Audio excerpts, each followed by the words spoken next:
जय श्री कृष्णा, राधे राधे। तो फ्रेंड्स, कैसे हैं आप सब? आई होप बाल गोपाल की कृपा से सभी स्वस्थ और मस्त होंगे। तो फ्रेंड्स, दिव्य ज्ञान सागर चैनल में आप सभी का बहुत बहुत स्वागत है।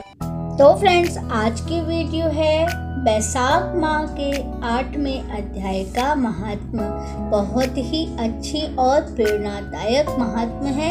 अगर आप सभी को पसंद आए तो प्लीज चैनल को सब्सक्राइब करना मत भूलिएगा। बोलिए श्री हरि विष्णु महाराज की जय। ओम नमो भगवते वासुदेवाय नमः। ओम नमो भगवते वासुदेवाय नमः। ओम श्री हरि विष्णुवाय नमः। तो फ्रेंड्स, आइए बैसाख माह के 8वें अध्याय का महात्म्य शुरू करते हैं। तो फ्रेंड्स, जब ब्राह्मण वर्ण घर छोड़कर निकले तो उनके मन में विचार चल रहा था। उन्होंने देखा कि मनुष्य पापाचार में लिप्त होकर बड़े भयंकर और दुष्ट हो गए हैं। ब्राह्मण पाखंडी हो गए हैं, शूद्र संन्यास धारण करते हैं, पत्नी अपने पति से द्वेष रखती है, शिष्य अपने गुरु से झूठ बोलता है, सेवक अपने स्वामी से और पुत्र अपने पिता पे घात लगाए हुए बैठा है। ब्राह्मण शूद्र के सामान और गाय बकरियों के सामान हो गई हैं। वेदों में वेद ग्रंथ सामान्य रह गई हैं। शुभ कर्म तो साधारण ही हो गए हैं।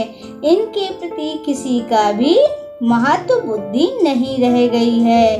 भूत प्रेत और पिशाच की आराधना रह गई है। धर्म में किसी की भी आस्था नहीं रह गई है। सभी लोग मैथुन में ही आसक्त रहते हैं और उसी के लिए घोर से घोर पाप कर रहे हैं और अपने प्राण भी खो बैठते हैं। सभी झूठ का सहारा ले रहे हैं। मन में सदा छल और कपट भरा रहता है। कलयुग में सदा मन में कुछ और, वाणी में कुछ और, क्रिया में कुछ और ही देखा जाता है। इस सब विद्या में किसी न किसी स्वार्थ को लेकर ही किया जाता है और राजभवन में उसका आदर किया जाता है। संगीत कला आदि विद्या भी राजा को प्रिय है। इस घोर कलयुग में अधम कला आदि विद्या भी राजा को प्रिय है। इस घोर कलयुग में राजा जो कि कला को ही नहीं अधम को ही पहचानते हैं। मनुष्यों की पूजा जो कि आदमी मनुष्यों की ही पूजा होती है और जो कि श्रेष्ठ पुरुषों की अवहेलना होती है। वेदों में विद्वान ब्राह्मण सदा ही दारिद्र रहते हैं। भगवान की भक्ति नहीं रहती। पुण्य क्षेत्रों में पाखंड बहुत अधिक हो गया है। शूद्र लोग जटाधारी तपस्वी बन गए हैं। सभी मनुष्य अल्पायु, दयाहीन और शठ होते हैं और सबके मन में अधर्म और द्वेष बना रहता है और वहीं दूसरों से कुछ लेने की खुशी मानते हैं। सभी अपनी पूजा कराना चाहते हैं और व्यर्थ ही दूसरों की निंदा करते हैं। अपने घर आने पर सभी अपने स्वामी की निंदा करते हैं। कलयुग में लोग साधुओं की जो कि निंदा करते हैं और वहीं पापियों का आदर करते हैं। दुराग्राही लोग इतने दुराग्राही होते हैं कि साधुओं के एक दोष को भी बड़े से बड़ा ढिंढोरा पीटते हैं और जघन्य अपराध कहते हैं।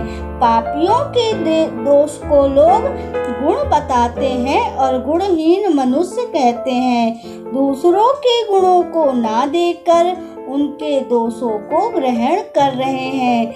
जैसे पानी में रहने वाली जोंक प्राणी के रक्त पीती है, जल नहीं पीती, उसी प्रकार जोंक के धर्म से संयुक्त होकर मनुष्य एक दूसरे का रक्त ही पी रहे हैं। औषधियाँ शक्तिहीन हो गई हैं, ऋतुओं में उलटफेर हो गया है, सभी राशियों में आकलन पड़ने लगा है। क्या योग्य समय में संतान उत्पत्ति नहीं करते? लोग नट और हठी हो गए हैं, विद्यांतों में प्रेम करने लगे हैं। जो मनुष्य वेद वेदांतों की विद्या में अधिक तत्पर है, उन्हीं अज्ञानी मनुष्य की सेवा की दृष्टि को देखने लगे हैं। वे सभी भ्रष्ट हो गए हैं। कलयुग में लोग शुद्ध कर्म त्याग कर रह गए हैं, वैदिक कर्मों को छोड़कर बैठे हैं। भगवान विष्णु का नाम तो उनकी जिह्वा पर आता ही नहीं। सभी लोग श्रृंगार रस में आनंद ले रहे हैं और उनका अनुभव कर रहे हैं और उसी के गीत सभी गा रहे हैं। भगवान विष्णु की सेवा नहीं देखी जाती, ना ही ग्रंथों में चराचर होती, ना ही कहीं यज्ञ की और दीक्षा की कोई बात और विचार होती। इनका लेखा ना ही तीर्थ और ना ही यात्रा, धर्म कर्म दान धर्म देखे जाते। यह कितनी आश्चर्य की बात है।